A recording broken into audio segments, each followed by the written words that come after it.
קשה עם כל החוכמה, אם אתה לא יכול לעמוד במקלחת כמו שצריך. סיפור על מאבק יוצא דופן, על תקווה ואהבה גדולה לחיים. סרטה של מיטל פרי. גוף ראשון יחיד, הסיפור האמיתי. מיד. האם אנחנו יודעים הכל על הרצח? האם השב"כ מסוגל למנוע את הרצח הפוליטי הבא? הרצח כנשק פוליטי, מחלוקת ומלחמת אחים. אז ועכשיו. משדר מיוחד, מנחים אהוד יערי ואמנון אברמוביץ'. לא תרצח, מחר בערוץ הראשון. מחר בדוקומדיה, צו איסור פרסום. למי? למיוחסים בלבד? זה כאב לי מאוד שמפרסמים את שמי ואני יודע שאני חף מפשע. איך עורכי דין ויחצנים משפיעים על בתי המשפט? בית המשפט האמיתי הוא התקשורת. ומה אומר על כך שר המשפטים? דוקומדיה עם מתי גולן, מחר 8:30.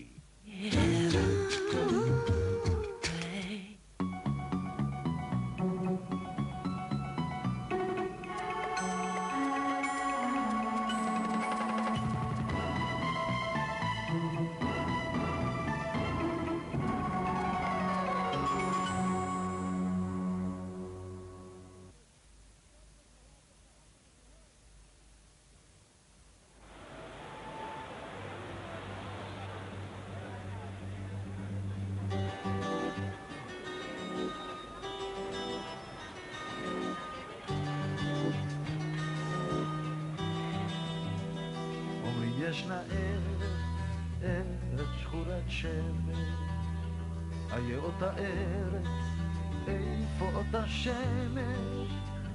אומרים ישנה ארץ, עמודיה שבעה, 7 כוכבי לכת צצים על כל גבעה. אולי כבר איננה ודאי מיטל זיווה, דבר בשבילנו אדוני לא ציווה. אולי כבר איננה ודאי מיטל זיווה, דבר בשבילנו אדוני לא ציווה. נכנס כל הנכנס בגבעה, כי גם לא הורס אליו שלום ואור לאיש וחמלו. הים אותה ארץ, כוכבי אותה גבעה, מידכנו דרך יגיד לי התקווה. אולי כבר איננה ודאי מיטל זיווה, דבר בשבילנו אדוני לא ציווה. אולי כבר איננה ודאי מיטל זיווה, דבר בשבילנו אדוני לא ציווה.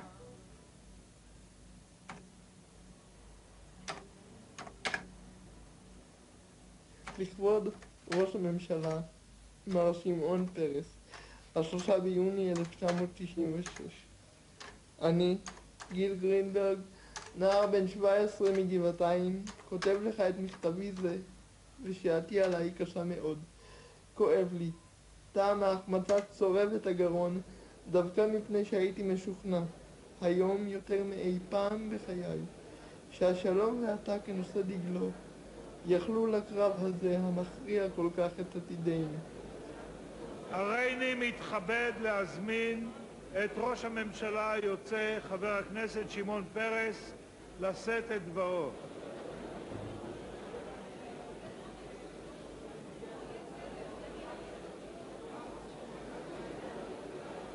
העם כאמור הכריע, ואין לי אלא לכבד את הכרעתו.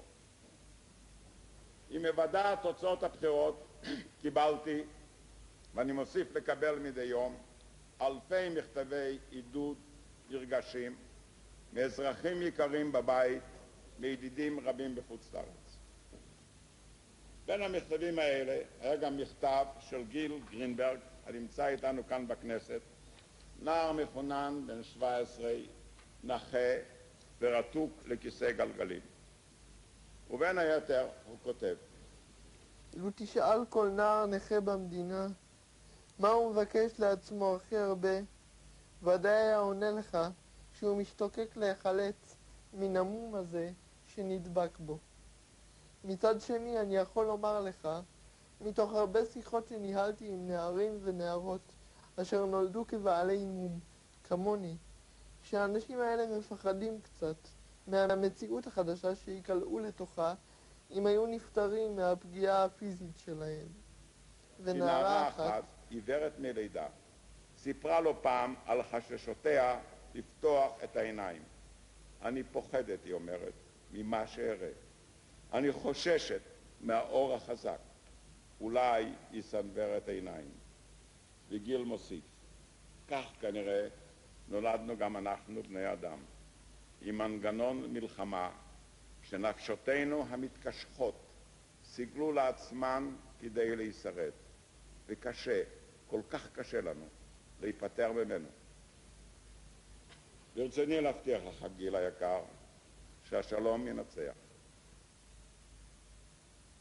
לכבוד ראש המטה הכללי, רב אלוף אמנון ליפקין שחק, הקריה, תל אביב, מר שחק הנכבד, הרשה לי לחרוג מעט מן הנוסח הרשמי המקובל במכתבים כאלה, כדי לפנות אליך בפנייה אישית ולספר לך על משאלת לב. יש לי 100% נכות על פי ההגדרה הרפואית, מה שמונע ממני לשרת באופן סדיר. אודה לך מקרב לב אם תסייע לי בדרך כלשהי, ברגשות כבוד והוקרה עמוקים, גיל גרינברג. צה"ל זה אנחנו, ואני מאוד מרגיש שאני רוצה לתרום מה שאני קורא בזכות הצעקה. אז בגלל שאני רוצה להגיד שיש פה דברים שהם מאוד לא מוצאים חן בעיניי, אז אני חייב קודם כל לתת את חלקי. זו תחושה, שוב, של ערך עצמי. דיברנו קודם על האגו, יקראו לזה אגו מחמש. ואם לא יגייסו אותך? אם החברה והצבא לא יקלבו אותי, אז אני אבחר באגואיזם המוחלט של המשך קדימה בדרכי לפי אמונתי, ואז תהיה לי זכות לצעוק. אתם לא קיבלתם אותי, אל תשמיץ, אבל אני מקווה שיצא מזה משהו, לא? סרט יצא לנו, סרט יהיה לנו, אוקיי.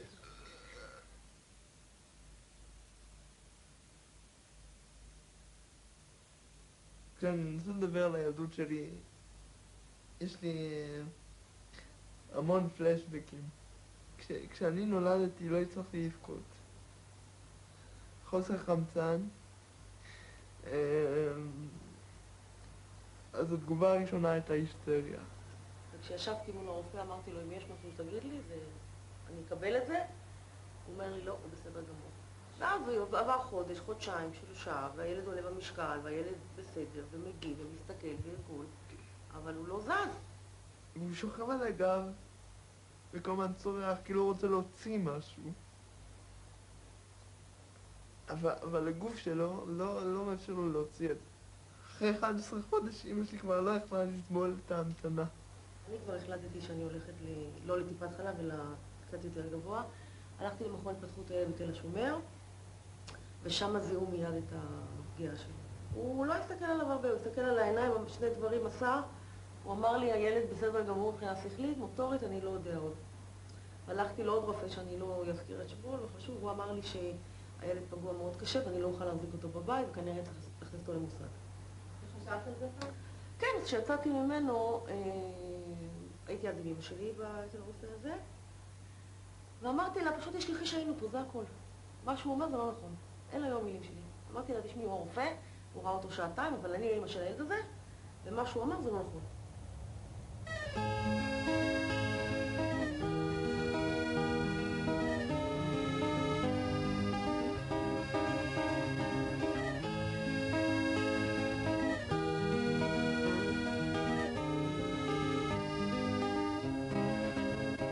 שלמה, מה הסקול של החיים שלי? זה מאוד אישי, זה שלמה שלי, שלא מנותק באופי הבימתי המאוד מוחצן שלו, זה משהו יותר אישי, יותר מהתמונות הגדולות.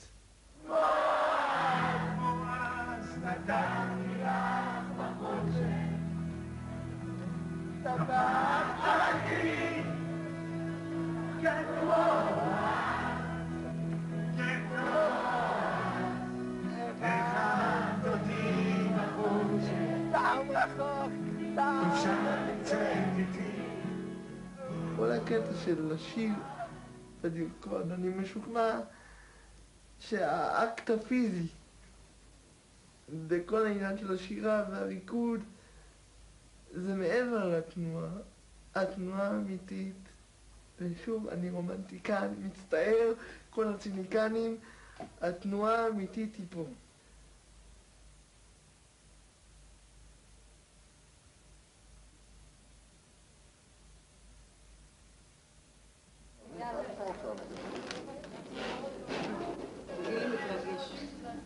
אתה רוצה שיחכו לך? קדימה, יעברו אותך.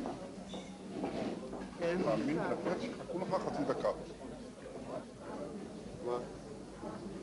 שם היו בתים פזורים עם שם ילדותי ובייתי אני אקדח תפים געגועים וזה חוזר, את מבינה?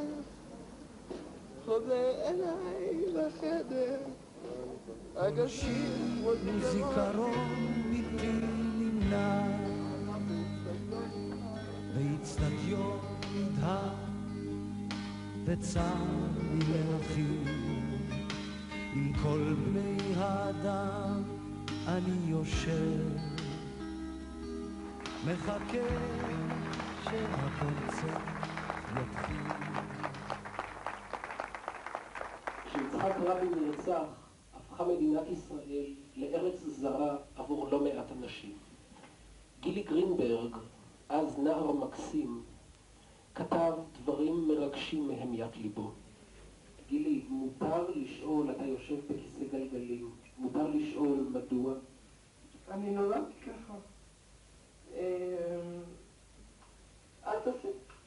זה בסדר גמור, זה בסדר גמור, עוד לא מתאים מזה.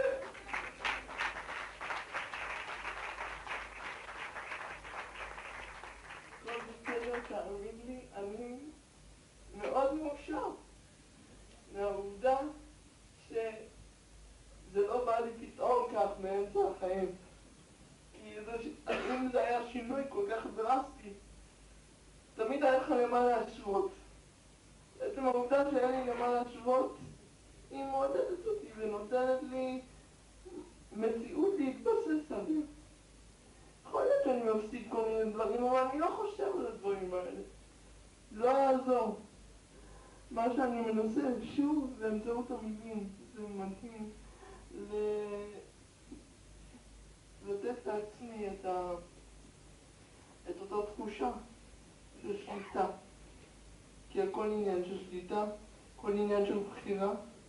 אני משתדל, גם כשאני עומד בצמתים קשים, לבחור נכון.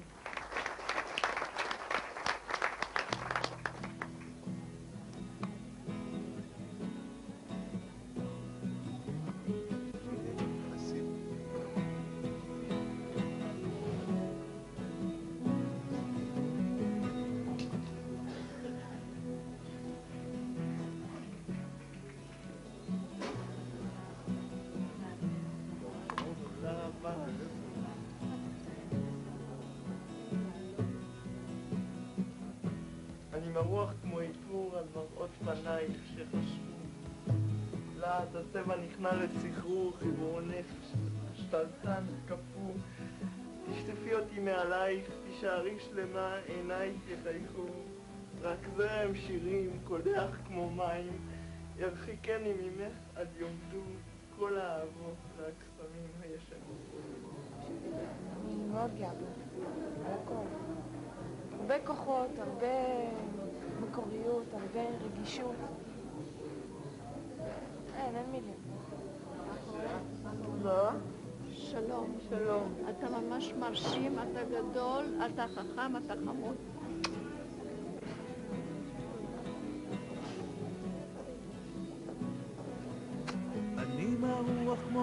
סיפור על מראות פנייך שחשכו לאט הצבע נכנע לשיחוך עיוונך השתלטן רק הפוך תשטפי אותי מעליי תישארי שלמה עינייך יפהפו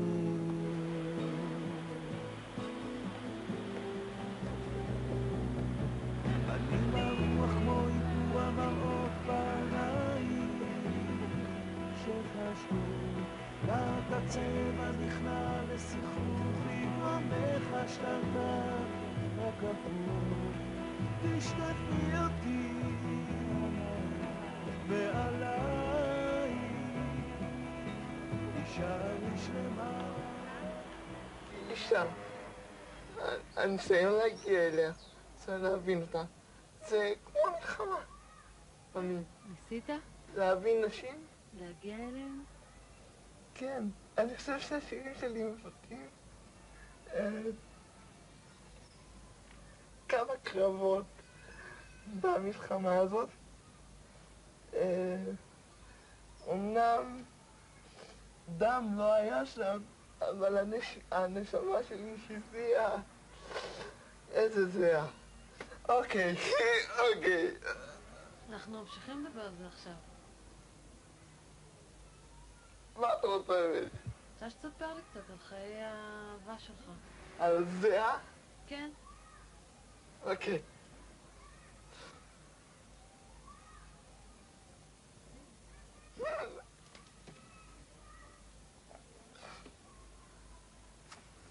מי הייתה האהבה הראשונה שלך? אוי, רק זרם שירים קונח כמו מים רק זרם שירים קונח ירחיקני ממך עד יאבדו כל האהבות והקסמים הישנים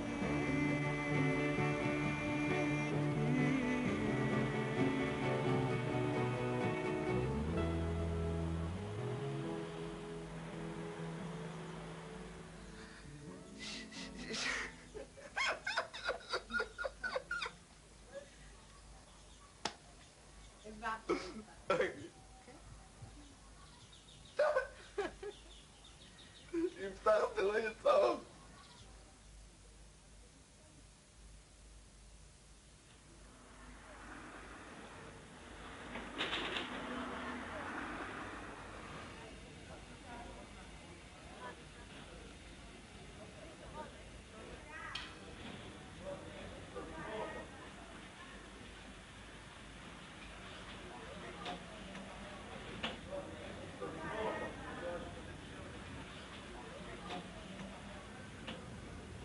הגיוס שלי נכון להרגע עומד בספק סביר.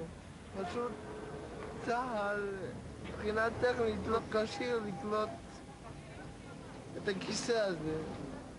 חיילת, תשמעי, אני פה בבעיה. יש אפשרות שאני עומד להתגייס לצה"ל, למרות הסיפור הזה שהוא עשוי מפלסטיק והוא בכלל לא מעניין. שואלים אותי אם אני יודע איך להצביע, אז כאילו, איך עושים את הסיפור הזה? קודם כל, זה ביד ימין. יד ימין, אוקיי. יד ימין? מיישר את היד ימין. כן. ובצורה ישרה, מצביע. ככה? על הגבה. על הגבה. ולהגיד, מפקד! מפקדת?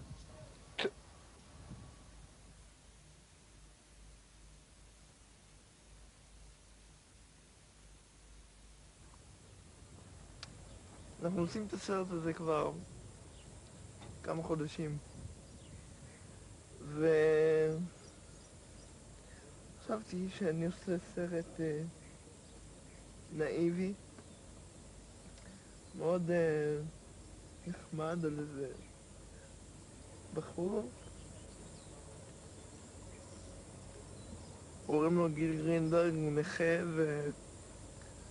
והוא הראה לכל העולם כמה הוא חזק. אז הוא רצה להראות לכולם כמה הוא חזק, אז הוא החליט לעשות שרירים אני הולך לצה"ל, אני כמו כולם, איזה יופי.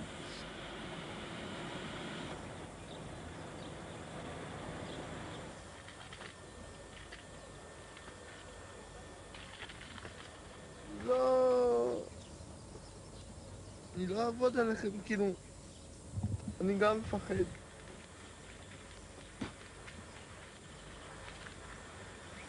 אמרת שאתה באת לברר כמה דברים, נכון? כן. אז באת לברר על עצמך או על דניאלה? שאלה קשה. באתי לברר על עצמי, אני חושב. לא כל זה בשבילך. זה הפריה הדדית בעצם. אני מקווה מאוד שגם אני אשאיר אצלה משהו קטן.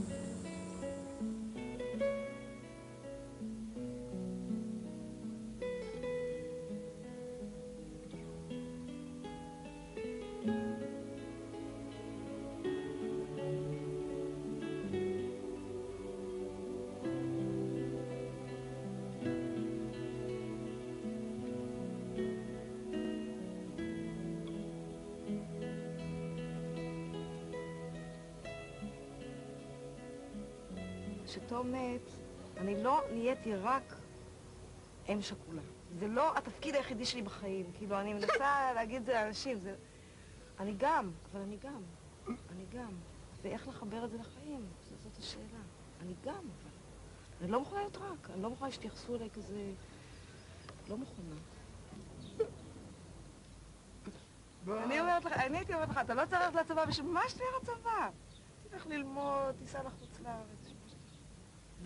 לא, אני אגיד לך בשביל מה. כי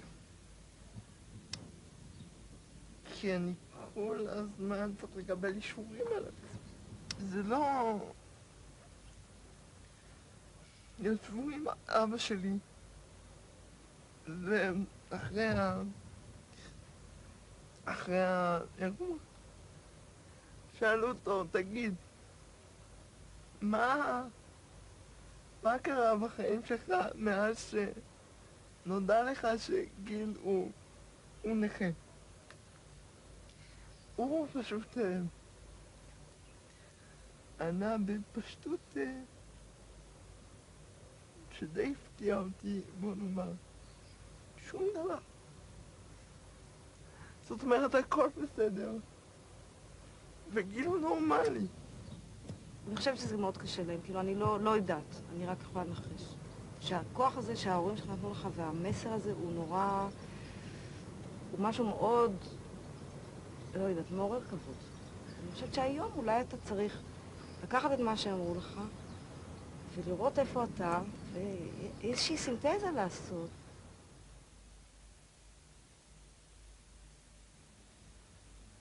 בוא נגיד, אם אתם הולכים לדבר עם ההורים שלי עוד מעט.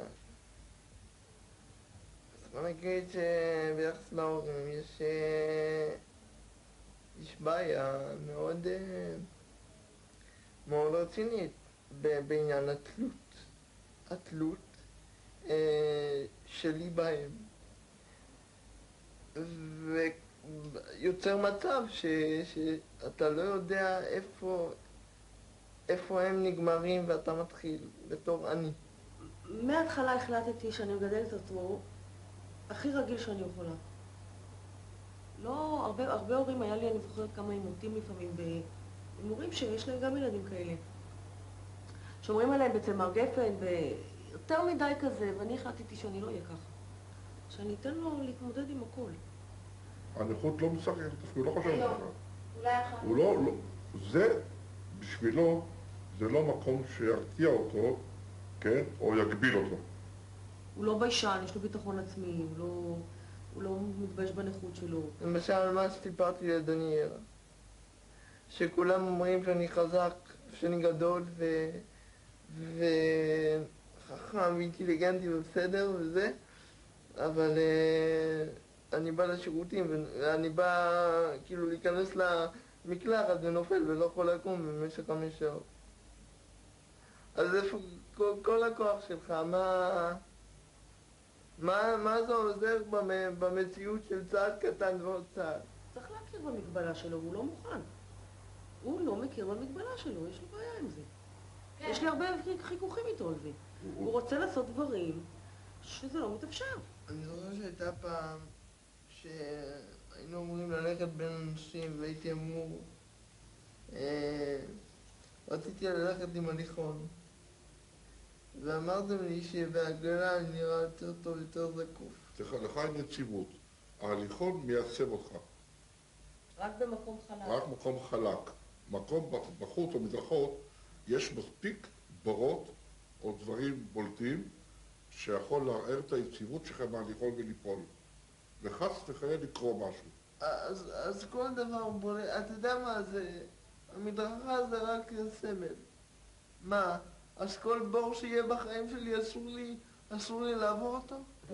לאחד בסמלים. אתה מדבר בצורה שמאלית או בצורה... בסמלית. לא, כי זה דוגמה. זה לא דוגמה לכלום. כן. ואתה תמיד מוציא דברים מהקשרם. אתה אולי יודע לכתוב יפה, אבל בשיחה אתה מוציא הכל מהקשרו. איזה בור בחיים שלך אתה מדבר שלקחת הליכון, שכל זיז קטן שבולט מהרצפה אתה נשכב? מה זה קשור לבורות בחיים שלך? אז אני תמיד מברך על דברים גדולים, לפילוסופיות, לרעיונות, כי זה הכוח שלי. אבל כשאתה בא להתמודד עם דבר קטן, עם צעד פשוט, איך אני יכול? כאילו, מה שווים? כל הרעיונות הגדולים, כל החוכמה, אם אתה לא יכול לעמוד במקלחת כמו שצריך, כאילו.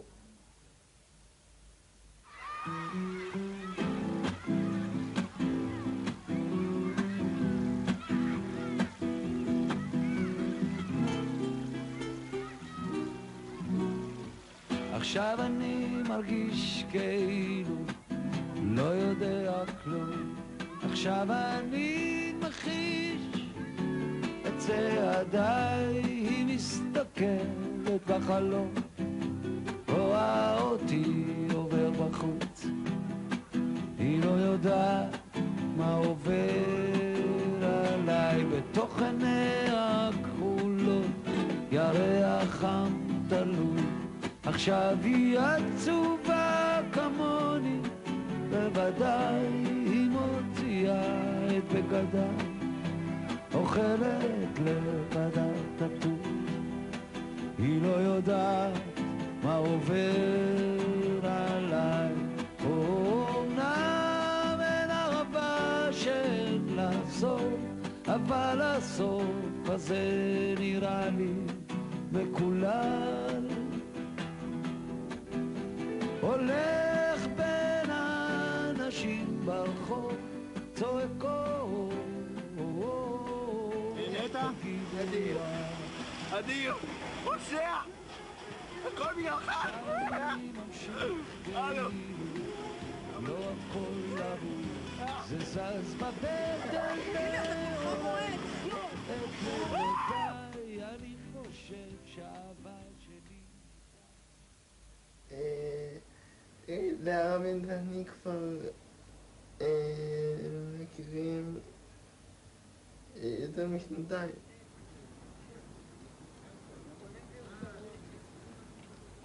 לא?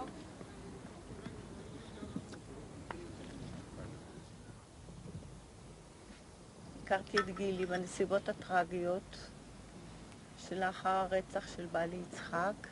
אני נורא מתחבר לאובדן שלה והיא לשלי. התחלנו להתאסף ליד האנדרטה, וגילי, חרף נכותו, מגיע כמעט כל יום ו' אחר הצהריים ונמצא איתנו שם, וככה נקשרה נפשי לנפשו של גילי המיוחד. יש בינינו חייה מאוד מאוד גדולה ביני לבין לאה.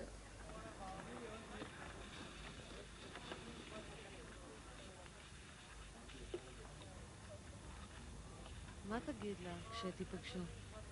מה אני אגיד לה?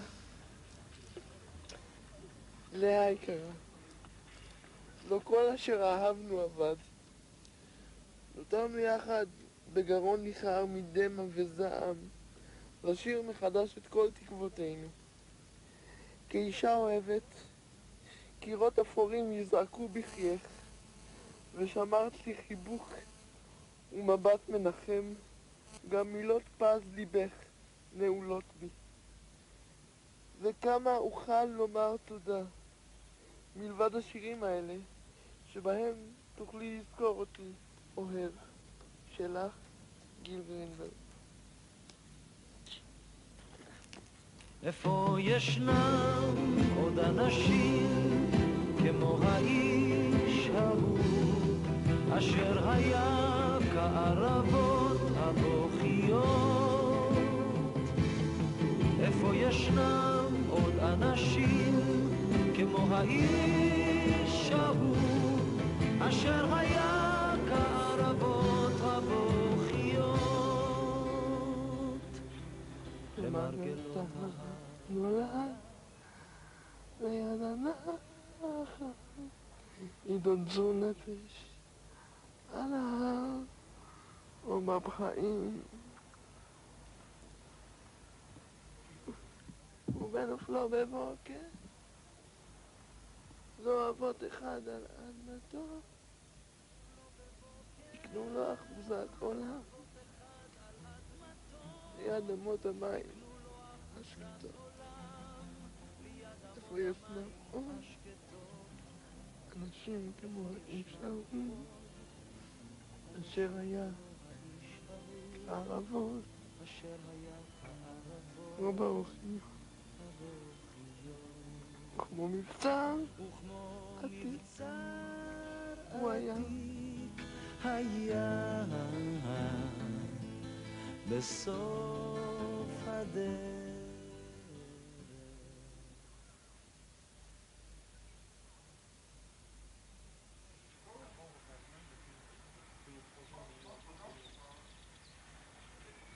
שי לא נמצא פה כדי לעזור לי. שי הוא לא איזה גורם סעד.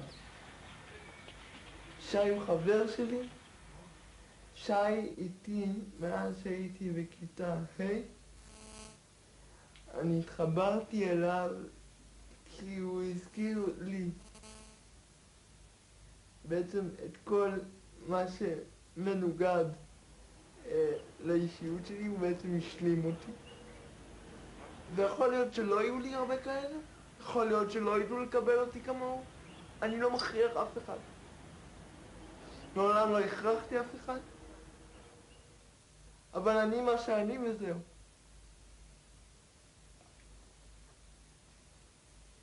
קודם כל תודה. אני מאוד שלם עם היחסים האלה. זה מערכת היחסים הטובה ביותר שהייתה לי עם בן גילי, ההתחברות הטובה ביותר. אני מאוד מקווה שהיא תישאר כמו שהיא, למרות שאני קצת חושש בגלל הצבא. יכול להיות שאני אצטרך להכין את עצמי למצב הזה, זה יהיה מאוד כואב לי.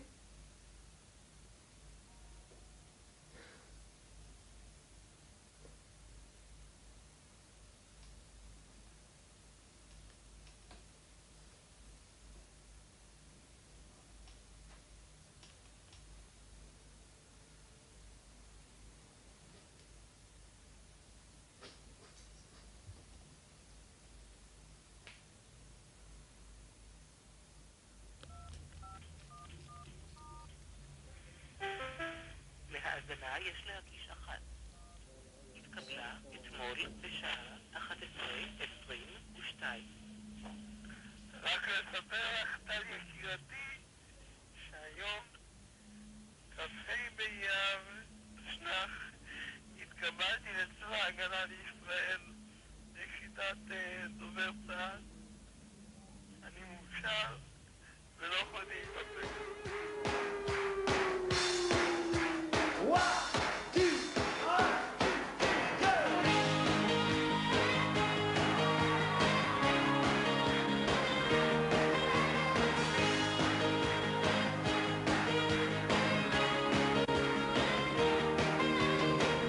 גשם יורד וזה חורף, תל אביב חסומה וגם חיפה. שב ילד שב, אני אומר לך שב, ושנינו נוסעים בדרכי עפר. מביט מבעד לזגוגים, יש לנו ארץ, למה עוד אחת? בחוץ שקיעה של יום שני, ערבים מתפללים כי איזה חג. חבר ממסע כזה בחורף מסתכל לי, רגליו קצרות אבל ראשו חכם. שנינו במנוסה, כל כוסה הוא אומר, אתה גם אבא, אתה גם בן אדם. מביט מבעד לזגוגים, עיניים יש לו רגישות, כן, כן.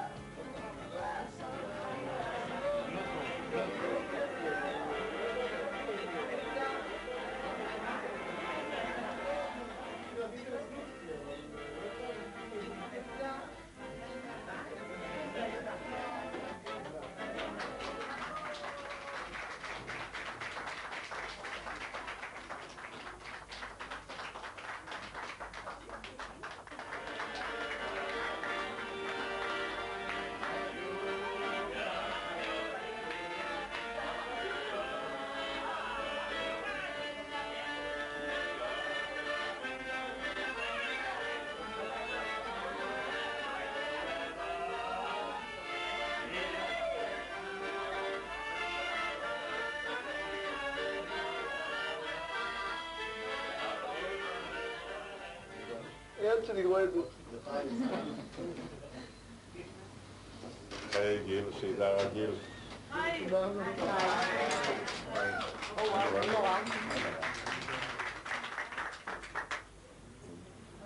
אני שמח שזה ניצחון חשוב לו בחיים. דווקא להוכיח שבמקום הפחות צפוי הוא יכול בכוח רצונו להשיג את מה שהוא חושב כראוי. זה לא לשרת את עצמו, לשרת את האומה. אתה רוצה להגיד משהו על נשים עכשיו שאין פה הרבה אנשים? לא, אני נטול מילים, וכשאני נטול מילים, אני חושב שזה עדות לעוצמות הרבה יותר חזקות שיכולתי להביע אותן. מכיוון לכם כאן, אז אני הכנתי משהו קטן. ידעתי שהיום הזה יגיע במוקדם או במאוחר. הוא יבוא ויגרום לי לחייך. אני אשב עם המשפחה שלי, עם כל החברים הכי טובים. עוזי ינגן את הרעות, ואני אחבק את שירי. בכלל, אחבק את כולם. כי לרגע הזה יהיה חסד נדיר. חסד של פעם אחת. כן, אני יודע. הצבא זה לא רק מסיבת גיוס. ותחושת הניצחון שספוגה בריח המדים גם היא לא תימשך לנצח.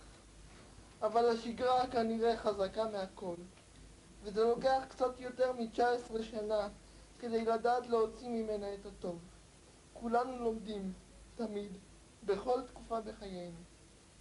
איש איננו יכול לדעת הכל, אבל כל אדם מוכרח להרגיש שיש לו איזו תכלית, איזו שאיפה, משהו לחתור אליו, להיות שלם ולישון טוב בלילה. זאת אחת הסיבות שבגללן אני עומד היום לקראת גיוס.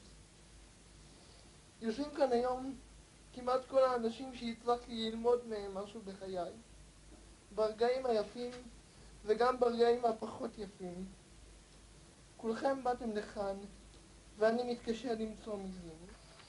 שמעון, מעולם לא חשבתי שאפגוש אותך, זה דווקא בנסיבות צערות כל כך.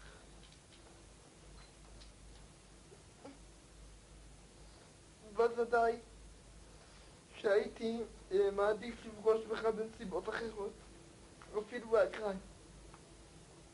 אבל המפגש בינינו מוכיח שלפעמים טוב נולד מתוך רע.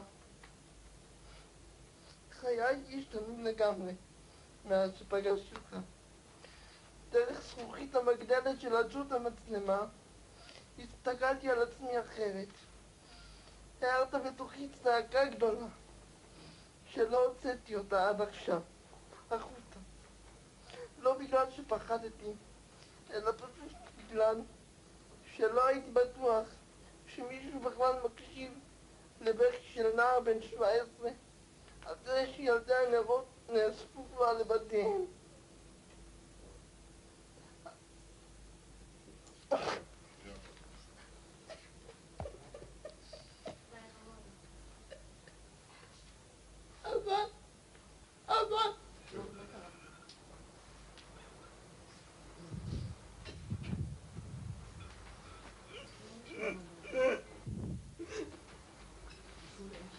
אבא, אוזנך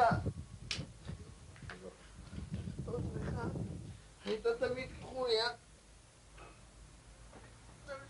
אוזנך תמיד הייתה כחויה, אתה רואה את הקולות לקרוב ולרחוק, ומשום כך אתה כל מה שעמך, על פי הצו המוסרי, בקש שלום ורדפהו, בהשראתך הצו הזה ימשיך להנחות אותי, ומדי הזית תמיד יהיו עבורי סימן. תודה רבה לכולכם שבאתם, המון אהבה גיל.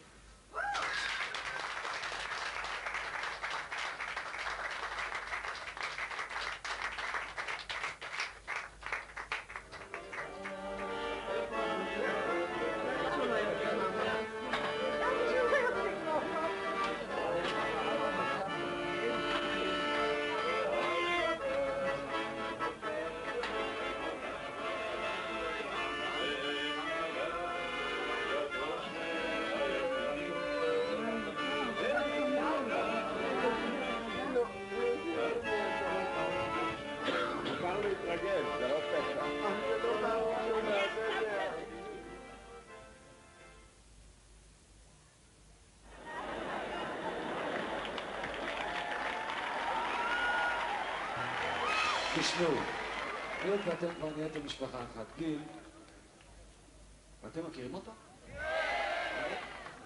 לא מההופעות, אתם מכירים אותו? גם לא מההופעות. גיל, הוא הולך לצבא עכשיו. אתה לא תהיה נבוך אם אני אשאר לך את השיר הזה? אתה תתגבר, אוקיי.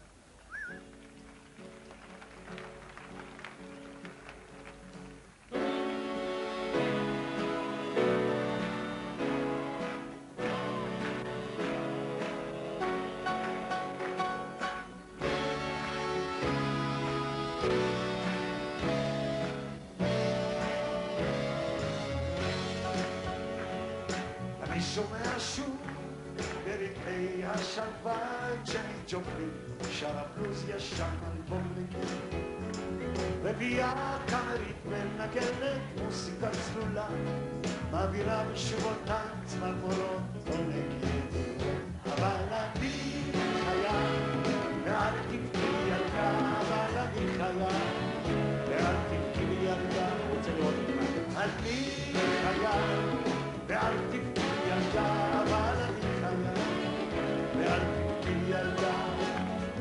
אני מוסיף ללכת, מוסיף בשביל הצער, מושך במעלה הדורות, רק בחתחתים. מעליי ציפורים דעות, דעות חופשיות, והרוח במרחבים כמו קורת הגן. כן אני חייב, ואל תבכי ילדה, אבל אני חייב. אני חייב, ואל תבכי ילדה, אבל אני חייב, ואל תבכי ילדה. אהבתי רגעי זיכרונות וגעגועים טרופים על השולחן, סיפורים של צ'כוב, גרם של ההורים. כן אני וואלה, מחופש לחיי, כפוי פתאום משוגעים אז בי ילדה על רגעי הביטוי ובכי ילדה על הציפיות על השנים ובכי על שני לבבות אוהבים וחומים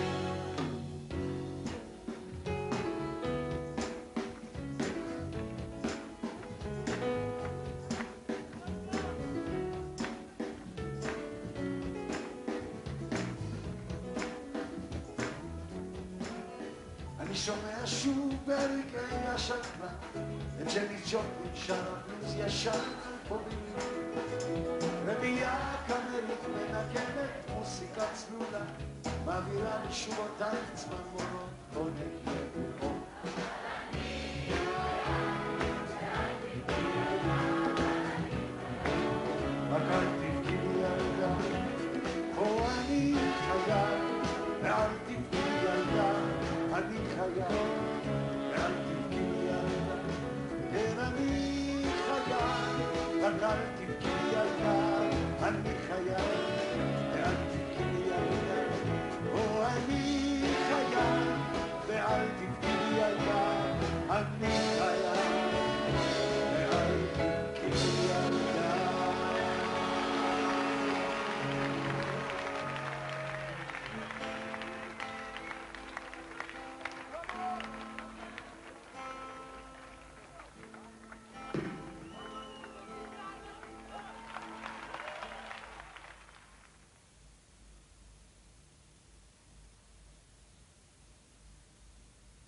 אחוזים האלה אין לך כלום? גילי, פה אין לך כלום אחוזים האלה? מה, רכבת ההפתעות? איזה כזה. איפה? זה. שיר את זה ככה רגע.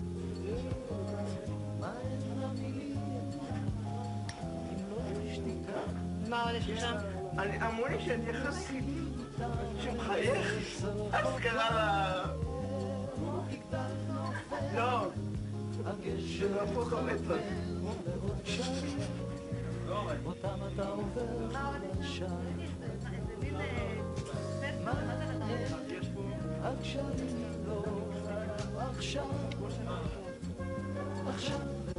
זה נקרא תחבושת. מה עושים עם זה? זה איך עושים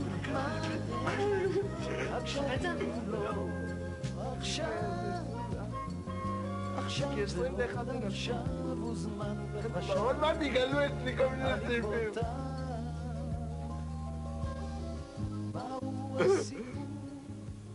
נגמרו המילים. אז אולי נעשה מנגינה. מהן המילים? אם לא שתיקה, תמיד לוקחים אותך לארץ רחוקה, אל מגדל נופל. הגשר הוא חבר לעוד קשרים, אותם אתה עובר ולא לשווא. נכון? המילים לא עכשיו, עכשיו ועכשיו, למה לקבוצם? שתיקתך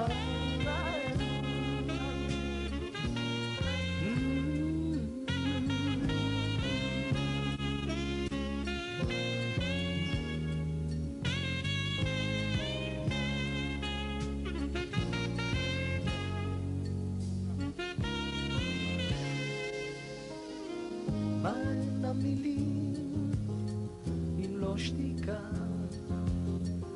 תמיד נוסעים איתן לארץ רחוקה